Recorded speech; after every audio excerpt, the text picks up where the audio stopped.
Fety Benny Fralaina telo amby roapolo sy roa arivo eto Antananarivo. Fety Benny Fralaina telo amby roapolo sy roa arivo eto Antananarivo. Iarana amin'ny Dr Peter Youngren. Manomboka ny alakamisy araky amby roapolo septambra ka hatramin'ny alahady efatra amby roapolo septambra telo amby roapolo sy roa arivo. Fety Benny Fralaina telo amby roapolo sy roa arivo. Tsy anavahana toko-pivavahana na iza ianao na iza. De raisina tonga soma tsara etsy amin'ny Coliseum anatrika ny Fety Benny Fralaina telo amby roapolo sy roa arivo eto Antananarivo. Aokenao hanatena ny fitiavan'Andriamanitra hitondra fanasitranana sy fanantenana ho anao sy ho an'ny ankonanao. Tsy ny Dr Peter Youngren akory no mpanasitrana fa izy de efa nahitan'Andriamanitra nanao fahagagana, nampiasain'Andriamanitra nanao fahagagana tsy takona fenina, nanerana ny firenena mahery zato, ny jamba na hiratra, ny marenina nandre, ny mandringana nde ary fahagagana maro hafa koa no niseho noho ny fitiavan'Andriamanitra tamin'ny alalan'i Jesosy Kristy. Tadidio ary Fety Benny Fralaina telo amby roapolo sy roa arivo eto Antananarivo ao amin'ny Coliseum Mantsonjombe. Manomboka ny alakamisy araky amby roapolo septambra ka hatramin'ny alahady efatra amby roapolo septambra telo amby roapolo sy roa arivo. Samy manomboka amin'ny roa ratolakandro. Tsy misy vidibidirana, tongava ny ray ny anjara fa soavana ho anao. Nya Pasteur Adolphe ny zavatra ray tiako saraina amin'ny mpijery antsika mikasika an'ity fahatongavan'ny Dr Peter Youngren ty de le antony nandrahan'Andriamanitra Jesosy. Zay tiako hiditra ao am-pony zay mijery an'izao fanetanana zao hoe le antony marina nahatongavan'i Jesosy hoe raisiko taka lehilahy mahery anankiray Jesosy ny rahan'Andriamanitra anavitra zavatra iray. Ohatra hoe misy olona maty an-drano de irahana ny pompe manam-pahaizana, misy olona marary mafy de ilaina ny professeur agrégé anankiray. De ohatran'izay koa Jesosy hoe Jesosy lehilahy mahery satria passe-partout izy, zany hoe na inona zany tsanga manjo ny zanak'olombelona de ananan'i Jesosy daholo. Raha marary ianao de manana fanasitranana mahakaka izy. Raha verevitra ianao afaka mitaridalana anao izy, mahantra ianao afaka mampanankarenanao izy. Zay ny antony anitanako ny olona hoe tongava amin'io fotoana io satria tsy mbola miova le hevitr'Andriamanitra hoe lehilahy mahery Jesosy. Lehilahy mahery izy afaka hisitona an'izaniza eny ampelantanany ohatran'ireny le hoe mpanao kidnapping reny. Jesosy afaka misitona antsika eny an-tanan'izay mety hoe fahababona nanjo antsika, na aretiny io, na fanambadiana korotana io, na fahotana io, na fantrana io. Zay ny antanetana-ko ny vahoaka an'Antananarivo hoe asa diso an'io fa tsy miova Jesosy amin'io le 21 ka hatramin'le 24 septambra io isaky ny amroa eny amin'ny Coliseum de Madagasikara. Tsy anenitsika izay de vavolombelona zany Jesosy tsy miova zany ho an'tranga zay nisy ety ambany masoandro. Zany mijery ny toe-javatra misy ety an-tany de hitako hoe tonga eo amin'ny tebokaray verevitra ihany ny zanak'olombelona. Ohatra zao tonga Covid tony, jereo tsara hoe na verevitra n'izao tontolo zao ny Covid fa nefa teteny aminao fa tsisy zavatra verevitra an'Andriamanitra zany, tsisy zavatra koa averevitra an' Jesosy Kristy zany. Ny zany tena manentana antsika ndrindrinareo zay mahatrapatena hoe babo any amin'ny tobo ny fahavalo Satana any tongava amin'ny vanim-potoana io fa miandry anao Jesosy ary tsy miova izy araka ny teniny amin'ny Hébreu 7:10 teny andiny fahavalo hoe omaly sy anio ary mandrakizay tsy miova Jesosy. Pasteur Adolphe. Ia, ho fanamafisako moa zany ny tenin'ny bisop apôstôly Edy de tsotra. Fahasoavana lehibe ho antsika vahoaka eto Antananarivo io fotoana dehibe zay karakarain'ny mpanompon'Andriamanitra Peter Youngren io zay ho tanterahana amin'ny alakamisy 21 ka hatramin'ny alahady 24. Ino moa ny antony ho fanamafisana ny tenin'ny mpanompon'Andriamanitra bisop apôstôly Edy teo de izao: tsy miova Jesosy Kristy omaly sy anio ary mandrakizay. Misaotra an'Andriamanitra isika satria naniraka ny mpanompony ho ety Madagasikara ny tombo Jesosy mba hafany manao ny asa tahaka zay efa nataony teo aloha fony izy nandendeha tety ambony tany. Inona moa zany no tena hoe asa nasokadin'i Jesosy?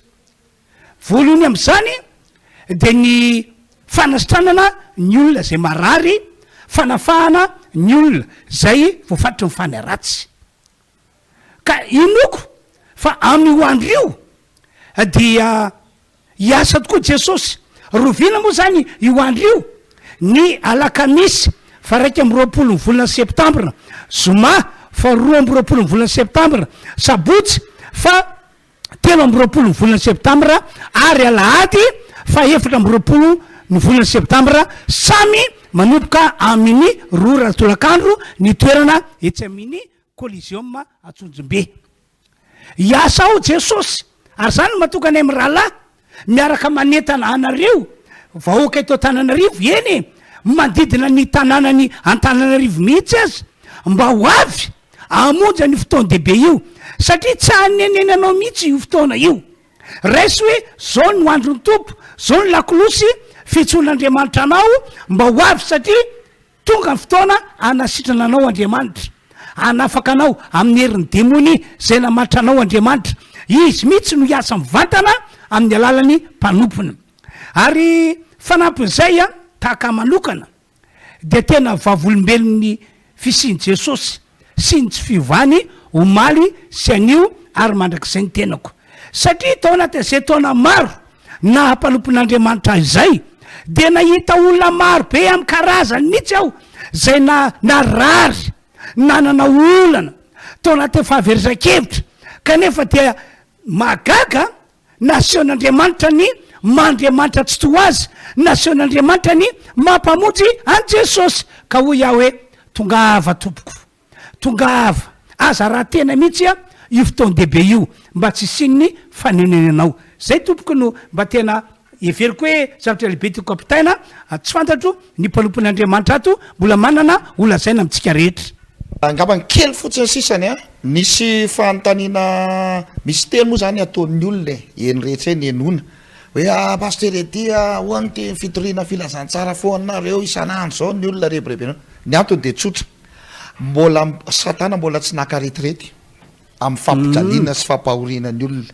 Noho izany raha mbola tsy mijanona satana mampijaly, mampahantra, mamono, mandringana ny zanak'olombelona de mbola tsy hijanona koa zahay hitory an'ity filazantsara ty. Noho izany anjarana ary anankiray farany tsy tsika eto Antananarivo akory no voalohany hoe esan'izany Jesosy zany, fa zay efa nahita eran'izao tontolo zao tsy miova Jesosy Kristy. Noho izany ary poniny eto Antananarivo tinainareo ary zay tsy andeha andany andro ty anadalanareo eto amin'ny fotoana takan'izao raha tsy misy zavatra lehibe ao. Malahelo ny fiainan'ny olona zay ary zay mahatonga anay andao ampina ny olona aba misy azotsika anampina azy ireo, ary fantatra hoe zao fiantsoana ianareo iona am' Jesosy zao no faratapony amin'ny fanampiana azonay atao aminareo. Ka de tonga sotsika rehetra ny zadiny le daty teo le 21 ka hatramin'ny 24 septambra isaky ny amin'ny 2 ariva eny amin'ny Coliseum de Madagasikara. Raha soa atsika rehetra ary hotahiny tompo indrindra. Eny tompoko mihina fa tsy anenina ianareo raha tonga amonja an'io fotoana io. Zay zany ny afatra lehibe mba nentina amin'ny rahalahy ho antsika rehetra eto Antananarivo, enina de any ivelan'ny tanànany Antananarivo azy. Miraso miraha fahasoavana miony isika amin'ny ho andrio tompoko. In'Andriamanitra. Fety be ny firalahiana 3 amby 24 eto Antananarivo. Fety be ny firalahiana 3 amby 24 eto Antananarivo. Iarana amin'ny Dr Peter Youngren. Manomboka ny alakamisy araky amby 20 septambra ka hatramin'ny alahady 4 amby 20 septambra 3 amby 24. Fety be ny firalahiana 3 amby 24. Tsy anavahana toko-pivavahana na iza ianao na iza. De raisina tonga soma tsara etsy amin'ny Coliseum anatrika ny fety be ny firalahiana 3 amby 24 eto Antananarivo. Aokenao anatena ny fitiavan'Andriamanitra hitondra fanasitranana sy fanantenana ho anao sy ho an'ny ankonanao. Tsy ny Dr Peter Youngren akory no mpanasitrana, fa izy de efa nahitan'Andriamanitra nanao fahagagana, nampiasain'Andriamanitra nanao fahagagana tsy takona fenina, nanerana ny firenena mahery ny zato, ny jamba na hiratra, ny marenina nandre, ny mandringa nandeha, ary fahagagana maro hafa koa no niseho no ny fitiavan'Andriamanitra tamin'ny alalan'i Jesosy Kristy.